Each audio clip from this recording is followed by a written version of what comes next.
Hello everyone, and welcome back to Poképaint, the series where I draw new Pokemon to inhabit my fan-made Pokemon region based on Florida, the Gladios region.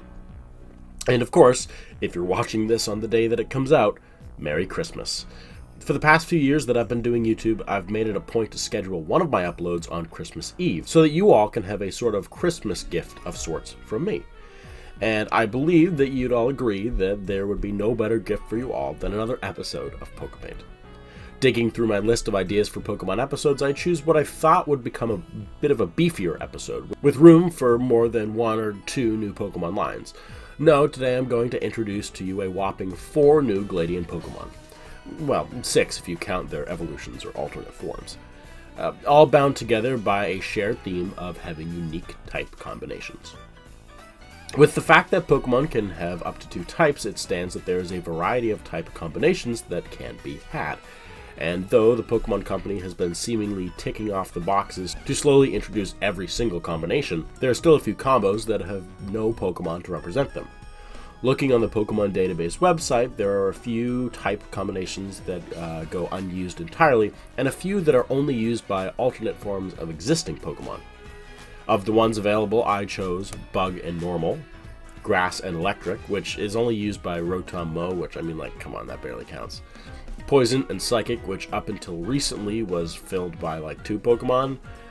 I didn't really think of Galarian Slowbro. And finally, Bug and Dragon, which is kind of shocking, actually. First off, to represent the Bug and Normal type, we have a Pokemon that is, well, it's based on Spider-Man. Which was the first thing that came to mind. But after I gave it a little bit of thought, I actually really liked that idea. This Pokemon would be more based on the classic superhero story of a scrawny, weak teenager that undergoes a transformation into a strong and confident superhero. This first stage would represent the Prior, the alter ego wallflower character before the transformation. The Peter Parker pre-Spider Bite, if you will. The cartoonish spider anatomy led really well into stylizing the common awkward traits associated with pubescent imagery. The limbs were all gangly, and the spider eyes actually stylized really well to look like thick glasses, while the other 6 eyes stand in visually for freckles or maybe acne.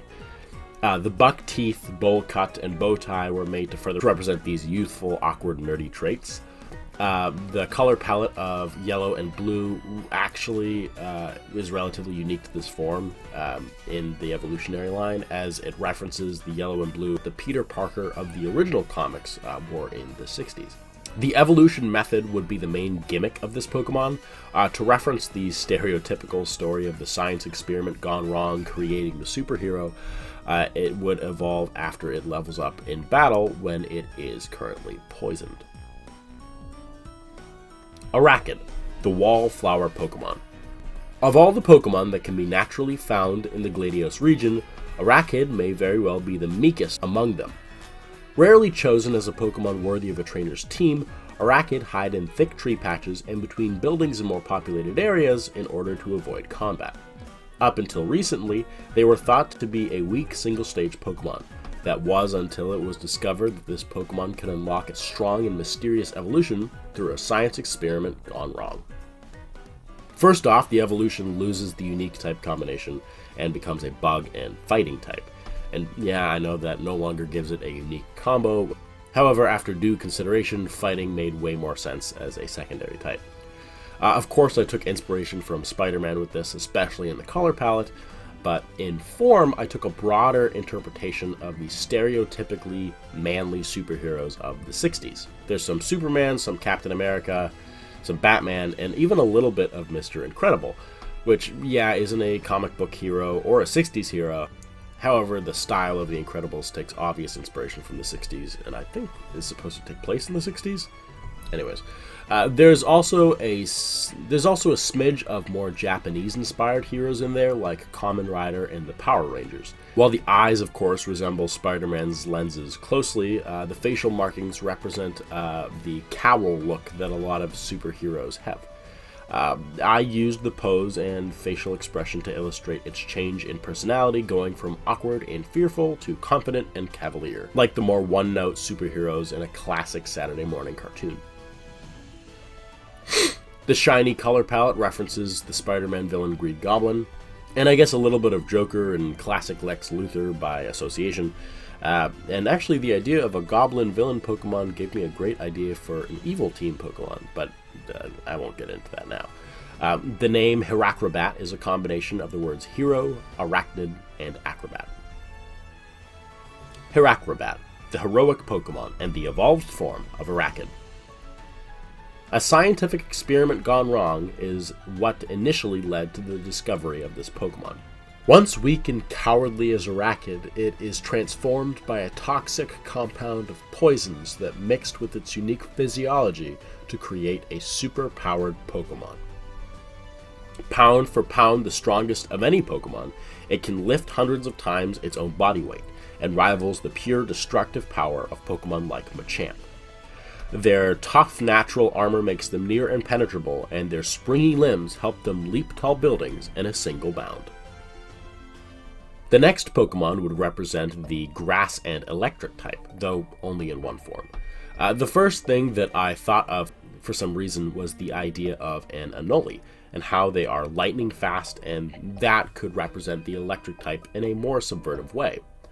And I guess I thought of Grass because I don't really know. Anole green? I don't know. Maybe it's because a lot of existing lizard Pokemon are also Grass type? I'm sure there was a better reason than that. Maybe it was just a subconscious association in my mind.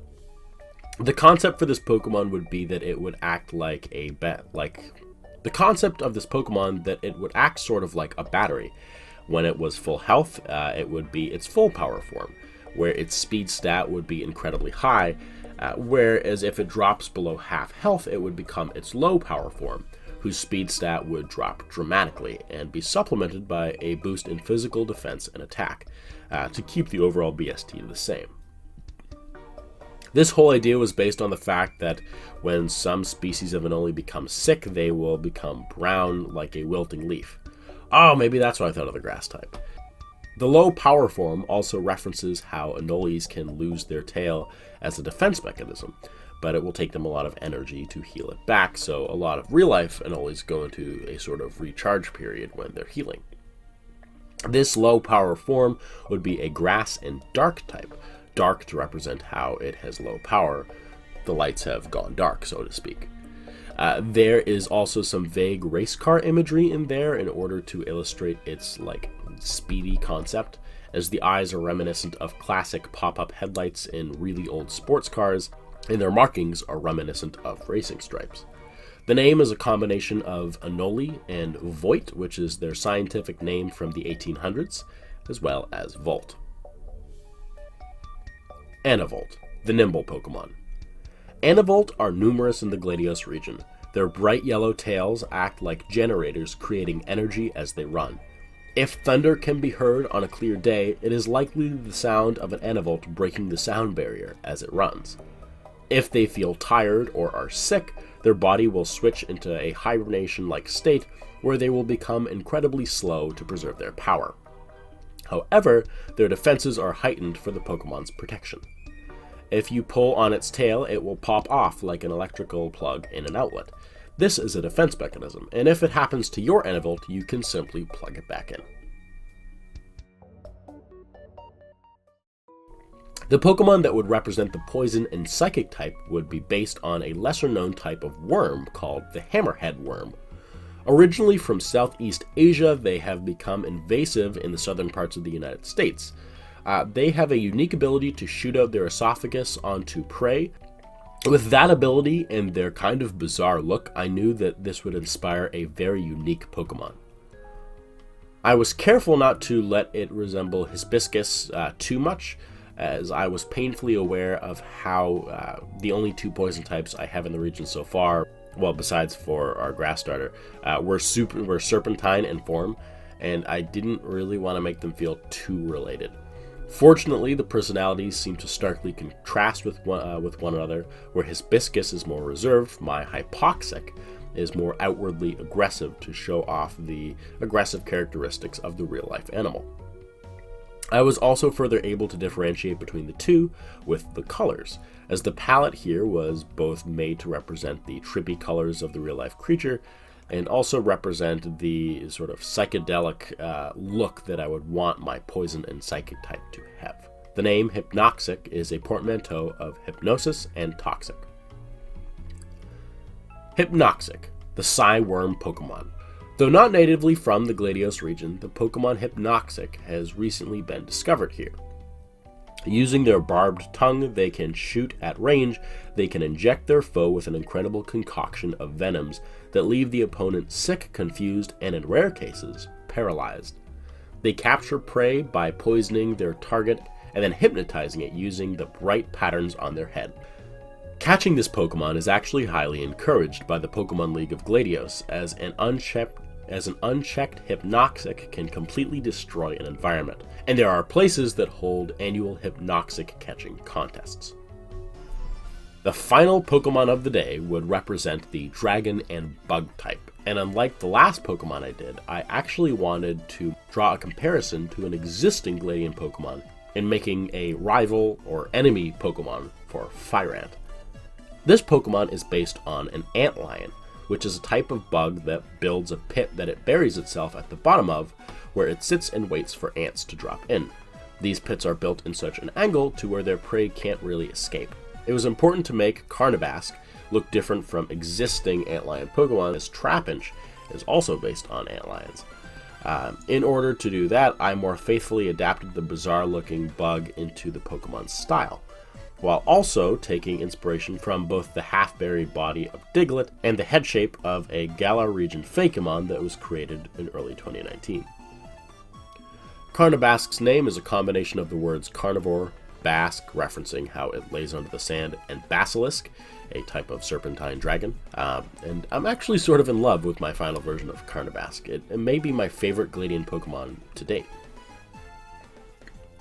Carnabask, the Trap Pit Pokemon.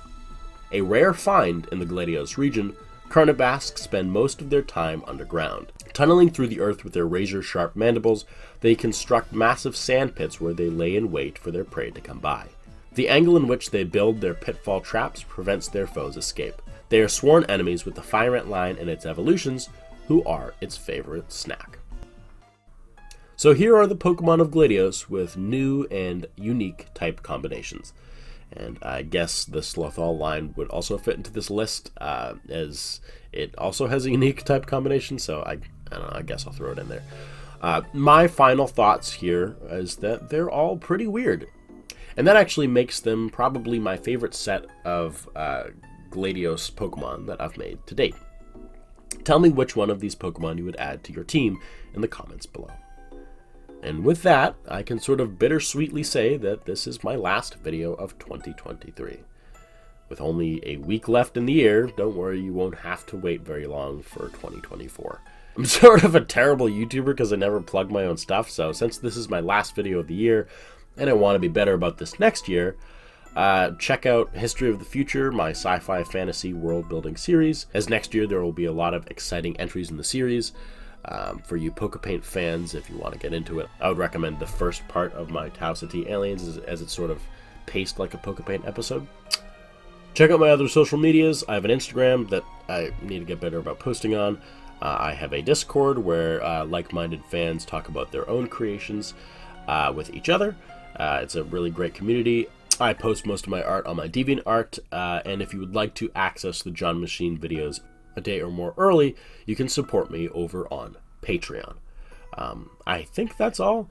Anyways, thank you all so much for an exciting 2023. The channel went from like just over 1K to almost 10K this year, which is just insane. And I was able to complete and continue and start a couple exciting projects that I am really happy with. And of course, I couldn't do it without you guys. So Merry Christmas, Happy Holidays if you don't celebrate Christmas, and have a Happy New Year. Thanks for an incredible year, and I will see you in 2024 when I upload next.